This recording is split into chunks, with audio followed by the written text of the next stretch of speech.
বাংলাদেশে test specialist নাম নিলে কোন কোন ব্যাটারের নাম আসবে বা কোন ক্রিকেটারের নাম আসবে, এই তালিকাটা যদি আসলে করা শুরু হয় সেক্ষেত্রে হয়তো বা প্রথমে আসতে পারে মাহমুদুল হাসান জয় কিংবা সাদমান ইসলাম, ইবাদত হোসেন কিংবা মুমিনুল হকের নাম। তবে অভিজ্ঞতা আর রেকর্ডের হিসেব যদি আসলে আমরা করি, সেখানে একজন ক্রিকেটারের নাম হয়তো বা সবার আগে আসবে, মুশফিকুর রহিম। আজকে ৩৯তম বছরে তিনি আটির পক্ষ থেকে তাকে জানাই জন্মদিনের শুভেচ্ছা। দিনটা কেমন ছিল মুশফিকুর রহিম? জানি গতকালকে ৪৮ রানে অপরাজিত ছিলেন। দ্বিতীয় দিনে যখন খেলতে নামলেন তখন 50 করলেন। এই 50-র মাধ্যমে নতুন একটা রেকর্ডে পা রাখলেন মিস্টার ডিপেন্ডেবল। বাংলাদেশের একমাত্র ক্রিকেটার হিসেবে ৪২তম 50 ইনিংস খেলেছেন আজকে মুশফিকুর রহিম।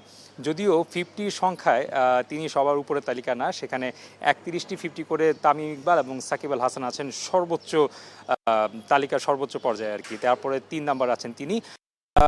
50 আছে তার 29টি, সাথে সেঞ্চুরি রয়েছে 13টি। মুশফিকুর রহিমকে কেন মিস্টার ডিপেন্ডেবল বলা হয় বা আসলে ক্রিকেটের বাংলাদেশের স্পেশালিস্ট আসলে কেন বলা হবে, সেই বিষয়ে আসলে একটু পেছনে ফেরা যাক। গত বছর যখন আয়ারল্যান্ড এসেছিল বাংলাদেশে, সেই টেস্ট সিরিজে মুশফিকুর রহিম খেলতে নেমেছিলেন নিজের ১৭তম টেস্ট ম্যাচ, এবং সেই ম্যাচটিতে মুশফিকুর রহিম প্রথম দিন ৯৯ রান করেছিলেন।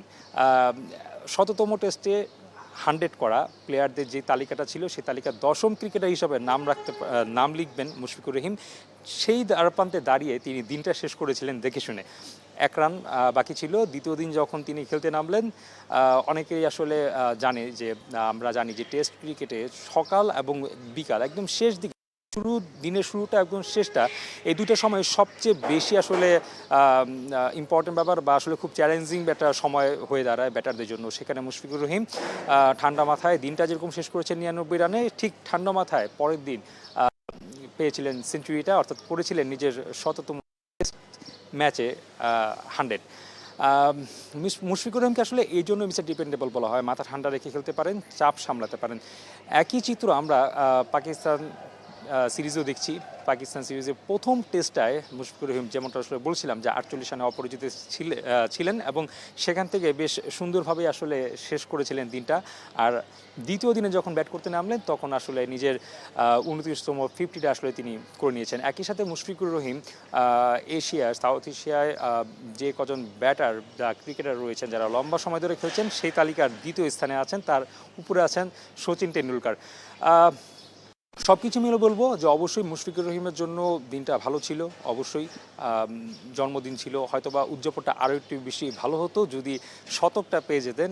তবে ৭১ রানে আউট হয়ে তিনি আসলে সেটাকে আসলে খুব একটা বেশি লম্বা করতে পারেনি। তবে মুশফিকুর রহিম যে খুব শীঘ্রই ২৯টা 50 থেকে ৩১টা পার করে তামিম এবং সাকিবকে পেছনে ফেললেন, সেই বিশ্বাসটা অন্তত হিসেবে বা আসলে একজন ক্রিকেট ফলো করা হিসাবে, একজন মানুষ হিসেবে যে কেউ আসলে বলতে পারে যে মুশফিকুর রহিম খুব শীঘ্রই আসলে এই মাইল ফলকটাও পার করবেন। একই সাথে মুশফিকুর রহিমের টেস্টে কিন্তু সেঞ্চুরি 13টা সর্বোচ্চ আছেন, তার সাথে আছে মুমিনুল হক।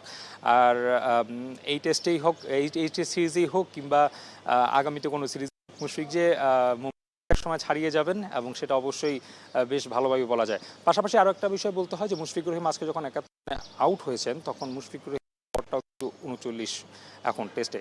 আর এই গড়টা আসলে যখন ৪০ পার হবে, মুশফিকুর রহিম যখন অবসর নিবে, তখন কিন্তু অবশ্যই বলা যায় এটা দেখতেও বেশ সুন্দর যে একজন ক্রিকেটার অবসর নিয়েছেন, তার গড় ৪০-এর উপরে। সেই কামনা করব যে মুশফিকের ব্যাট থেকে আরও শতক আসবে, আরও সেঞ্চুরি আসবে, গড়টা আরও বড় হবে, সেই শুভকামনা জানিয়ে